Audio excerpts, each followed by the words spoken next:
Yep. Growing Its Legacy. Spoilers, you read the title right. I'm not doing background music. I'm not doing fancy edits. I'm not doing my intro. Nope. Guess what I'm doing? A regular rant. Yeah, it's not a rant, but it is gonna be a little... I was disappointed. To be honest, I was disappointed. I didn't think this episode lived up to the potential that I wanted it to. Yeah. So after teasing, even Augie on Instagram, I follow Augie, and Twitter, I follow him on there too.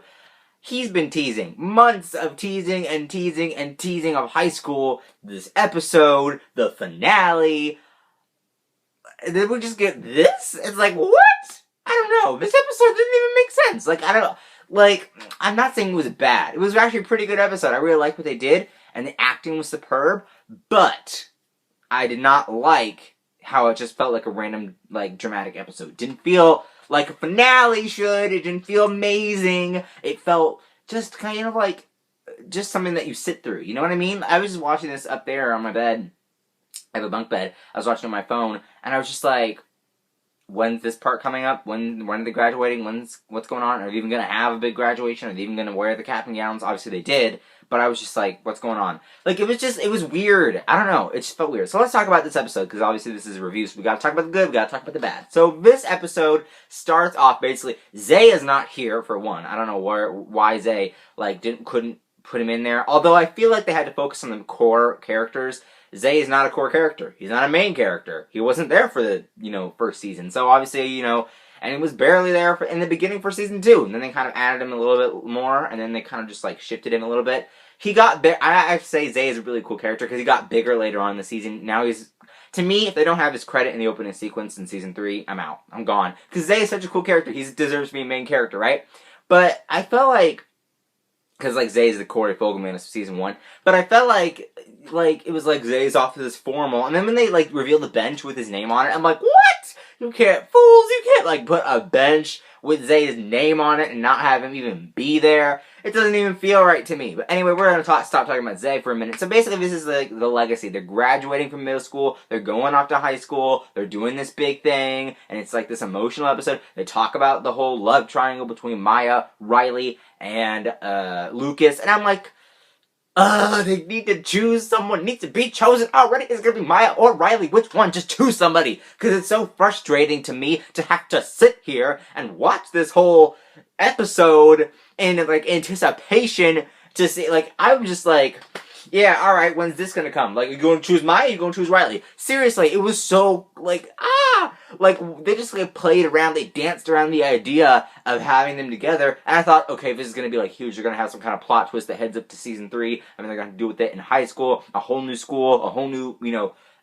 to deal with, a whole new thing of baggage. Maya could, like, go on to Lucas, or Riley could do it, and then the other girl gets upset, and then they have this whole thing, this, like, rivalry in the first part of the season, but then they get back together, and then they have this crazy time, and then it goes to season 3, then we do the normal Growing Its World stuff, but in season 3, right? So I'm just, like, sitting here, and they're just like, we'll be friends, I don't want this to end, I don't want this to happen, and we've been talking about this already. We talked about it, like, on some of the other episodes, we talked about their relationship like that, and we haven't gotten, like, a big thing, kind of like what happened, with Maya on Girl Meets Texas, the campfire. She mentions it in this episode. Now, granted, we know that was a special episode because it was a trilogy, a 3-part episode event, right? But they still can do something a little bit more special than this episode. I don't know, but it was still good. Now, let's talk about the good things, because that was the bad. That they just danced around the idea. They didn't force it. One of the things I don't like about Growing Its World is that they don't take things head on. They dance around the idea of what they're talking about that week. Now, sometimes they can go head on, like, but only by barely a little bit. They don't go, especially with the relationships, they don't go head on like they're supposed to. They don't go, bam, here it is. They just kind of dance around that idea. And now the producers have talked about season 3 saying it's going to be huge, but I can't believe them at this point because I don't have legitimate evidence saying that that the next season is going to be the biggest thing in the whole world on Disney Channel because y'all just danced around Maya and Riley and their relationship with Lucas. It's nothing. It's nothing. I'm done with their relationship stuff. If they are going to do season 3, they're going to go to high school, they're going to grow up. That's what this whole episode was about, right? So they need to make season 3 amazing to keep me reviewing it. Because if not, I'm done. I am done with Girl Meets World. Because I can't cope with this, leaving it off like this. Like, that was what New Year's was. New Year's was leaving it off, right? They're leaving it off again. I kind of wanted them to choose. I kind of wanted Lucas to choose. I'm on Team Maya, by the way. I don't know if you guys realize. I like Maya and Lucas, and I like the chemistry between Sabrina Carpenter and Peyton Meyer. But because Rowan Blanchard chemistry, not doing very well with Lucas right now. I don't think that, like, it started well at the beginning of the season, but then it just kind of drifted off, and it's not really doing well. I prefer Maya and Lucas more now because it's just new and exciting, right? But they just left it off, and it's something weird. But let's get on to the good, because I promised we were going to do that. The good thing about this episode is the goodbyes. I feel like the goodbyes are awesome. Like when they say goodbye to Janitor Harley and I can't remember her name, the art teacher, Miss Cassile, I think was her name, Miss Cassile or Miss Gazelle from Zootopia, I don't know. But they say goodbye to her, and then they also say goodbye to the science teacher, but I have no idea what his name is. He wasn't even that big of a thing, right? What was he in, like 1 or 2 episodes? Yeah. I was actually surprised they didn't say bye to Harper. I thought that would be really cool to say bye to her, except she was like in 2 episodes, so I guess you can't really.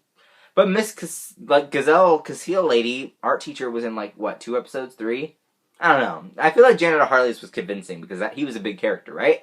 But the others aren't really that big of characters. It was weird, but they did a good job of like saying their goodbyes, and then they did a good job of doing the test thing with Corey in the classroom. The acting was good. Rowan Blanchard and Sabrina Carpenter, I don't know. They're both great at acting. I can't tell which one's better. Rowan, I think Rowan can do better when she has to cry in command. I think that she's faster at it, and she's like really like she looks pretty good. Like Sabrina can do it too, but I feel like Sabrina has to take a while to like let those emotions out. Maybe it's because she's playing a character that doesn't really use emotions as much as Riley. I don't know if that makes sense. It kind of doesn't, but I don't know. Like something about Sabrina's crying scenes don't come on demand as fast as Rowan's, or at least that's what I'm, led to believe. Or maybe they just shot it differently, or maybe it's because Riley had to cry in command first. Because every time they do a crying with both of the characters, Riley ends up crying first. Have you ever noticed that? So I feel like, I don't know, something about that. But it's not really about the crying, right? It's just about the overall, in general, acting. And I think that both of them do a really good job. Farkle's in this episode, barely. I didn't even know Farkle existed. They did this whole joke about the goose from Einstein Academy. I didn't understand that either. Like, I understood it. It was just kind of weird. But overall, and then graduation. The graduation was great. I really liked it, how they looked in the cap and gowns. I thought that was an actual, like, graduation, and it turned out to be just the 4 of them, or I guess 5, if you count Zay being there miraculously. But, like, the 5 of them on a roof? Yeah. Maybe it was a party and everybody, we didn't even see them party. I guess I didn't have enough time. Augie was barely in this episode. Topanga had, like, what, 5 lines? And then, like, they said, oh, guess what, Corey? We're taking you with us to high school. What is he, Feeny? I know he's supposed to be the new Feeny, right? Because that's what he has always been. I haven't had a problem with that, but it's like, I don't know. What would it have been like if they didn't use Corey for high school and they kept him as a home situation? Although I think that would have gave more time to the core characters, like the actual kid characters, the younger ones. But it would have left Corey out in the cold, and he's supposed to be like their mentor, their teacher, their new Feeny, like we just said. So I feel like that was something that we also had to do. But other than that, there wasn't too much good. I felt like it was a good episode. It was good. It was solid.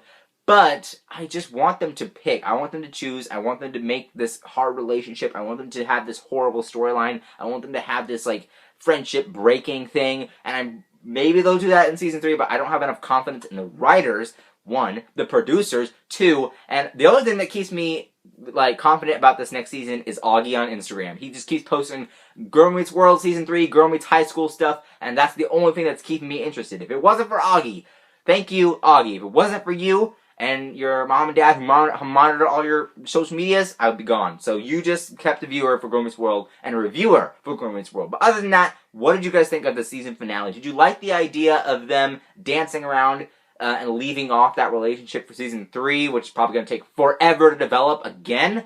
Or did you want to be like me and finally get to something, finally get something down, finally do something about it, and then go to season 3 with that trauma? What did you guys think? Do you guys think that or not? Comment down below. Links up there to my other Girl Meets World videos. You guys can watch every review I've done for every season. Or I guess every episode of this season. So there's a lot of things. If you haven't seen my reviews, you gotta catch up, right? Then links in there to my Twitter, Instagram, Vine, blog channel, Sims channel. Don't forget to follow and subscribe to those. I'll have a Legend of Tomorrow video coming up. I just want to have this one done first. So I'll see you guys later. Bye-bye. Hope Girl Meets World Season 3 deals with a lot of stuff. Blah!